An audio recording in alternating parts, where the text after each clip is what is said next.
दोस्तों, जिस तरह हर मर्द चाहता है कि मेरी पत्नी खूबसूरत हो, प्यार करने वाली हो और घर के कामों में निपुण हो, उसी तरह लगभग हर औरत चाहती है कि मेरा पति कमाऊ हो, उसकी लुल्ली मोटी हो और वो काम कला में निपुण हो। लेकिन इंसान जिंदगी में जो चाहे उसे वो सब कुछ हासिल हो जाए, ये हर किसी के लिए मुमकिन नहीं है। हालांकि कुछ लोग ऐसे होते हैं जिन्हें जितना भी मिलता है वो उसी पर संतोष कर लेते हैं, और कुछ लोग ऐसे होते हैं जो प्रकृति के खिलाफ जाकर अपनी चाहतों को हर हाल में पूरा करना चाहते हैं। लिहाजा आज मैं आपको कुछ ऐसी महिलाओं की कहानी सुनाऊंगा जो साल 2023 में पूरी दुनिया भर में छाई रही, क्योंकि ये महिलाएं अपने पति से संतुष्ट नहीं हो पाई तो मजबूत लुल्ली की तलाश में निकल पड़ी। वैसे तो ऐसी महिलाओं की लिस्ट बहुत लंबी है, लेकिन मैं आपको कुछ ऐसी महिलाओं के बारे में बताऊंगा जिन्होंने साल 2023 में बड़े बड़े न्यूज चैनलों को करोड़ों का बिजनेस दिया।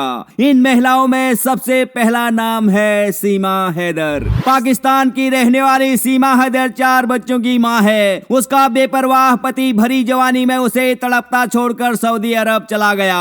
जब सीमा को वासना ज्यादा ही तंग करने लगी तो उसने अपनी ज्ञानेंद्रियों को बस में करने यानी भटकाने के लिए पबजी का सहारा लिया। पबजी में उसकी मुलाकात नोएडा के रहने वाले सचिन मीणा से हुई। सचिन बहुत बड़ा खिलाड़ी था। वो परचून की दुकान में काम करता था, जहां ज्यादातर महिलाएं ही सामान खरीदने आती थी। इस वजह से सचिन महिलाओं के नस नस से वाकिफ था। लिहाजा सीमा हैदर से पहली बार बात करते ही सचिन समझ गया कि उधर आग लगी है। लिहाजा सचिन सीमा से गरम गरम बातें करने लग गया। मैं ऐसा हूँ, मैं वैसा हूँ, मेरे अंदर इतना दम है, मैं तो मियाँ खलीफा को भी रुला दूंगा।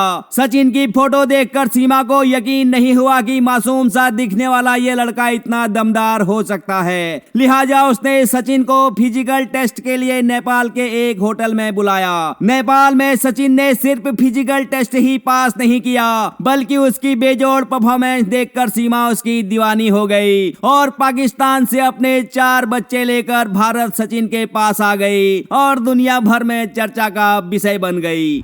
इस लिस्ट में दूसरा नाम है एसडीएम ज्योति मौर्य का। ज्योति मौर्य को भले ही आलोक मौर्य जैसा जान से भी ज्यादा मोहब्बत करने वाला पति मिल गया था, जिसने उसे पढ़ा लिखा कर एक काबिल इंसान भी बना दिया था। लेकिन ज्योति मौर्य को अपने पति आलोक के अंदर वो गुण नजर नहीं आ रहे थे जो एक भरपूर मर्द के अंदर होते हैं। लिहाजा उसने आलोक को धोखा देना शुरू कर दिया और मनीष दुबे नाम के एक बड़े अधिकारी पर अपना प्यार लुटाना शुरू कर दिया। जब आलोक मौर्य ने अपनी पत्नी को मनीष दुबे के साथ बिस्तर में पकड़ लिया तो उसने इसकी शिकायत मीडिया में कर दी, जिसके बाद देखते ही देखते एसडीएम ज्योति मौर्य की बेवफाई की कहानी पूरी दुनिया में चर्चा का विषय बन गई। इस लिस्ट में तीसरा नाम है अंजू का। राजस्थान की रहने वाली अंजू ने जब फेसबुक में पहली बार पाकिस्तान के रहने वाले नसरुल्लाह की तस्वीर देखी तो उसके मन में लालच आ गया। उसने सोचा ये तो लंबा चौड़ा हट्टा कट्टा पठान है, इसके अंदर तो बहुत दम होगा। लिहाजा वो बिना सोचे समझे नसरुल्लाह के पास पाकिस्तान पहुंच गई और दुनिया भर में चर्चा का विषय बन गई। लेकिन पाकिस्तान जाकर उसे एहसास हुआ कि नसरुल्लाह और सीमा हैदर के पति गुलाम हैदर के बीच कोई अंतर नहीं है। लिहाजा नसरुल्लाह के साथ कुछ दिन रहने के बाद अंजू को अपने पति की याद आने लगी। लिहाजा वो नसरुल्लाह के पिछवाड़े में लात मारकर भारत वापस आ गई।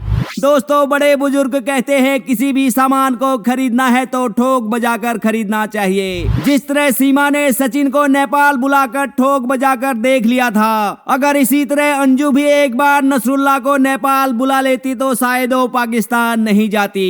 अब 2023 तो चला गया है, इस साल जो हुआ सो हुआ, लेकिन अब 2024 में मैं सभी महिलाओं से अनुरोध करता हूं कि आपको ऊपर वाले ने जैसा भी पति दिया है, उसका मोटा हो चाहे छोटा हो, उसी के साथ खुश रहे। अगर किसी का पति मर्दाना रूप से कमजोर है तो कृपया उसे डॉक्टर के पास ले जाएं, उसका उचित इलाज कराएं ताकि वो भी सचिन मीणा की तरह दमदार बन जाए। फिलहाल मैं संतोष आर्या मिलता हूँ आपसे कल रात 8 बजे फिर से किसी धमाकेदार वीडियो के साथ। तब तक के लिए सावधान रहें, सुरक्षित रहें और अपनी पत्नी का विशेष ध्यान रखें। धन्यवाद।